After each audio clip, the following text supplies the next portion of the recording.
Hi and welcome back. Okay, let's tackle this question today. So, I want us to find an expression for the perimeter.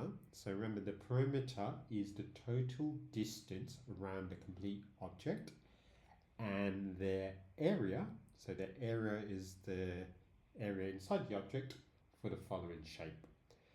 Um, do you reckon you could do this? And I'm going to give you a few hints. So, there's a few formulas we're going to use. Firstly, what you need to know is the formula for the circumference of a circle. So the circumference of a circle is basically, we have a circle and the circumference is the total distance around the circle. So if that was our circle, the circumference would be the total distance around this. Does that make sense? So that would measure the circumference. And it's given by this formula: 2 multiplied by pi multiplied by r. Okay, so what you need to do is think of, we've got a circle here, but we don't have a whole circle here. So hopefully you can see you've got if we had a full circle here, this section over here represents a quarter of a circle. So we're going to have to manipulate this formula so it represents a quarter of the circle. And you really need to think about what the radius, if this was a full circle, what the radius would be. Another formula that you're potentially going to use for the area is the area of a circle is given by pi r squared.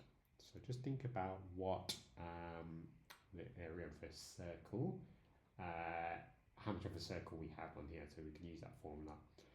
And the perimeter and area of a rectangle, so the area is just length times width, and the perimeter is all the distance added together. So using that, and leave your answer as an exact answer, so you don't need to use a calculator, leave it in terms of pi, that's what it means as an exact answer. Do you want to give this a go?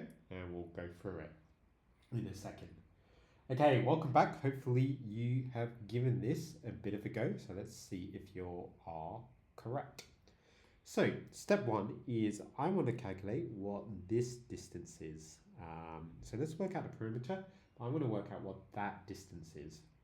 So as we said, this is a full circle, but here we only have a quarter of a circle. So we're going to use this formula, but we're going to say a quarter of a circle. So we have 2 pi r, but we're going to multiply it by a quarter. That represents this yellow section over here. So what is the radius of this circle? Well, if this was a full circle, the radius is from the center to the edge. So we could see that this is the radius of the circle, which is represented over here as well, which tells us it's x. So we know that the radius is x. So we could substitute that over here. So our formula becomes 2 times pi times the radius times a quarter. And we've got 2 and 4 here. They could simplify. 2 goes into both of them once and twice. So this formula is just pi x on 2. I've basically multiplied the numerator, so pi times x times 1, which gives me that, and the denominator, which gives me that too. So that is the hard section. That works out this yellow thing that we've highlighted. So we worked out that. Beautiful. So now we have all the information we need for this to work out a perimeter. So remember, this distance over here, which I've highlighted in green, is just that distance. So it's going to be x plus 1. Hopefully you can see that green color. What about this distance? So this one's a bit trickier, but hopefully you could recognize that that distance here is actually just the radius of the circle, hey? Because it's the same as that. And we know the radius of the circle is x. So let's label that x. Beautiful. So now my perimeter is basically that yellow distance, which is this, pi r, or pi x on 2 plus 2 lots of this distances, so plus 2 lots of x plus 1, also this distance plus x, and also this distance here plus x. So we could simplify that to pi x on 2 plus, we can multiply out the brackets, 2x plus 2, and then we've got x plus x, which is 2x. And we've got like terms here as well, so we can actually collect them. So my perimeter is pi x on 2 plus 4x plus 2. We could actually simplify this. We could actually remove x out as a factor. So we've got pi, and we've got the perimeter, equals x. We removed as a factor.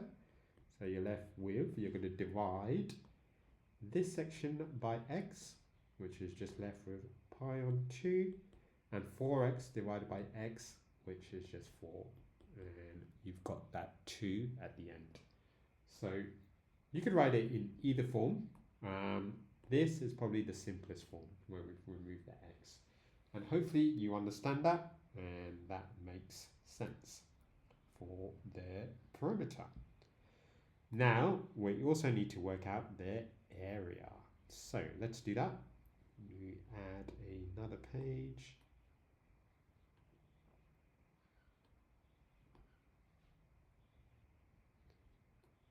And I like to make my background black.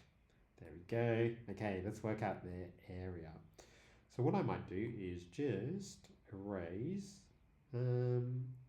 Actually, let's keep all my annotations. Let's just copy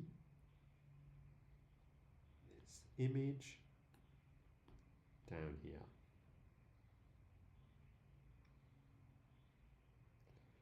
Okay, so let's work out the area. This one's actually a lot easier. So remember the area of a circle is just pi r squared.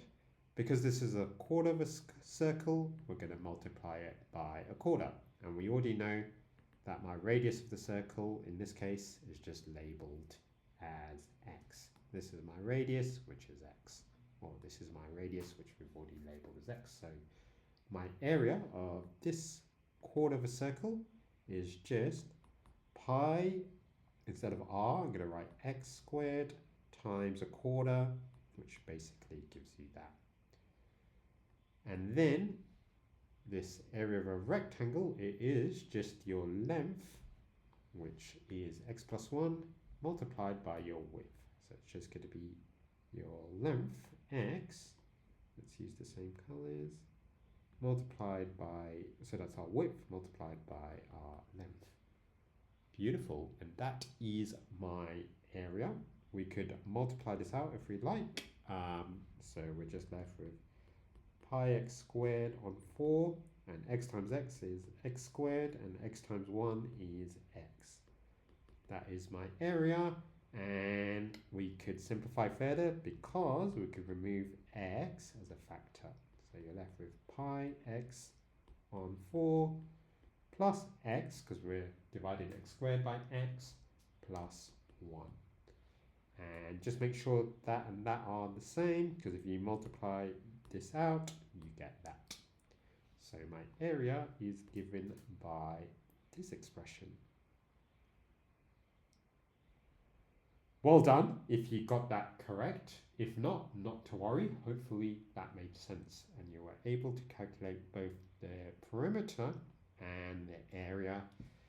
And even not, don't worry, you're watching this, you're learning, you're developing your skills, and you're doing some maths, so you should feel good. Thanks for watching. I'm going to do a few more videos like this where we're going to do different types of areas. So if you enjoyed this, if you got the answer correct, if this was helpful, make sure you leave a comment and you do all that good stuff where you like, you subscribe, and you know the drill. I'll see you next time. Bye-bye.